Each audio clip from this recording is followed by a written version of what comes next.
आपने भी महसूस किया होगा कि कोई रिश्ता, कोई व्यक्ति इतना महत्वपूर्ण हो जाता है जीवन में कि सांसों से भी ज्यादा। जरा सी दूरी होती है तो बेचैनी बढ़ जाती है, लगता है उसे पकड़कर जकड़कर अपने पास रखा जाए। या फिर ऐसा एक रिश्ता है जिसमें शारीरिक दूरी या नजदीकी मायने नहीं रखती है, दूरी हो जाए तो प्रेम और बढ़ता है। यही मोह और प्रेम का अंतर है, एक बांधता है और दूसरा आजाद करता है। चलिए समझते हैं इस मनोवृत्ति को, प्रेम की और मोह की, दोनों में क्या अंतर है और कैसे ये हमारे रिश्तों को गहरे रूप से प्रभावित करता है। नमस्कार, मैं गजेंद्र। आज के अंतर यात्रा की प्रस्तुति में आपका स्वागत है और आज हम समझेंगे मानव मन की सबसे महत्वपूर्ण मनोवृत्ति प्रेम और उसके थोड़े से दूसरे रूप मोह के संबंध में अंतर को, और गहराई से जानेंगे कि दोनों कैसे हमें प्रभावित करते हैं। मनोविज्ञान बताता है कि मोह का जन्म हमेशा डर या असुरक्षा की भावना से होता है। मैरी एंसवर्थ की अटैचमेंट थ्योरी बताती है कि जो लोग एंक्सस अटैचमेंट में जीते हैं वे खोने के डर से अपने रिश्ते को कस के पकड़े रहना चाहते हैं। Journal of personality and social psychology के अनुसंधान के अनुसार अत्यधिक भावनात्मक निर्भरता, इमोशनल डिपेंडेंसी रिश्ते में शक, तनाव, झगड़े लाती है। सोचिए ना, ऑफिस का वह बॉस जो हर छोटी डिटेल को माइक्रो मैनेज करने की लालसा रखता है, घर में वो माता पिता जो यह कहते हैं कि तुम मेरी इजाज़त के बिना कुछ नहीं कर सकते, या वो पार्टनर जो आपके लोकेशन से लेके हर फोन कॉल पर नज़र रखता है। इन सब के पीछे एक ही भाव है, अगर तुम मेरे नियंत्रण में नहीं रहे तो मैं टूट जाऊंगा। असुरक्षा का भय, यही मोह का पाश है, एक अदृश्य रस्सी जो दूसरे को पकड़े रखने के प्रयास में रिश्तों को धीरे धीरे गला घोंटने लगती है। और इसके विपरीत प्रेम भरोसे और स्वतंत्रता में सांस लेता है। Harvard study of adult development बताती है कि स्वस्थ और सहायक रिश्ते ही जीवन को लंबा और खुशहाल बनाते हैं।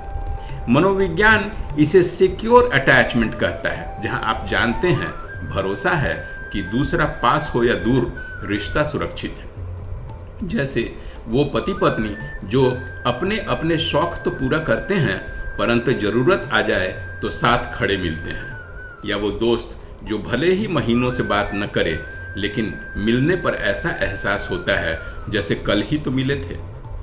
प्रेम में पकड़े रहने का डर नहीं होता, सहारा देने की सहजता होती है। यह बांधता नहीं है बल्कि लंबी उड़ान देने के लिए भरोसे का पंख लगा देता है। राधा और कृष्ण का प्रेम, भले ही कृष्ण मथुरा से वृंदावन और उससे भी दूर द्वारिका चले गए, लेकिन कृष्ण लीला के स्मरण की मिठास, विरह की शिकायत नहीं, क्योंकि राधा जानती है प्रेम का अर्थ साथ होना नहीं, दूसरे की पूर्णता देखना है। मीरा का कृष्ण के प्रति प्रेम भी एक सुंदर उदाहरण है। संपूर्ण समर्पण, बिना किसी अपेक्षा के। मीरा ने सिखाया कि प्रेम का अर्थ है देना, बिना कुछ मिलने की आस के। मोह में हम कहते हैं तुम मेरे हो इसलिए मैं खुश हूं, और प्रेम में कहते हैं तुम खुश हो इसलिए मैं प्रसन्न हूं। मोह में डर है कि यह रिश्ता छूट न जाए, प्रेम में भरोसा है कि यह रिश्ता तो जैसे शाश्वत है। मोह में हम दूसरे को पाना चाहते हैं, प्रेम में हम दूसरे को पनपने देना चाहते हैं। कैसे पहचाने कि हम मोह में हैं या प्रेम में?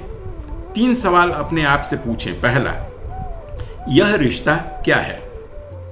डर के कारण मैं निभा रहा हूं या विश्वास के कारण? दूसरा, क्या मैं दूसरे की स्वतंत्रता को स्वीकार कर सकता हूं?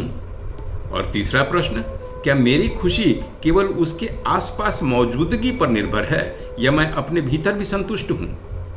जवाब यदि डर और निर्भरता की ओर झुके तो मोह, अगर भरोसे और स्वतंत्रता की ओर झुके तो प्रेम।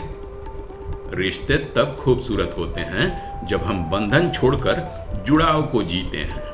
मोह से मुक्ति ही प्रेम की शुरुआत है, क्योंकि प्रेम आपको बांधता नहीं, आपके अंदर की सबसे सुंदर उड़ान को पंख लगा देता है। तो प्रेम करिए अपने से, अपनों से और समस्त ब्रह्मांड और उसकी कृतियों से, मोह पाश से ऊपर उठकर। अंतर यात्रा की अगली प्रस्तुति में हम ऐसे ही एक और मनोवृत्ति के संबंध में चर्चा करेंगे। लेकिन आज की प्रस्तुति आपकी कैसी लगी और आप अपने प्रियजनों से मोह पाश में हैं कि प्रेम पाश में, कमेंट में जरूर बताइएगा। आज के लिए इतना ही मित्रों, कल अगली कड़ी में हम फिर से एक बार हाजिर होंगे आपके साथ, आप ही की मनोवृत्तियों के संबंध में लंबी बात करने के लिए। तब तक के लिए नमस्कार।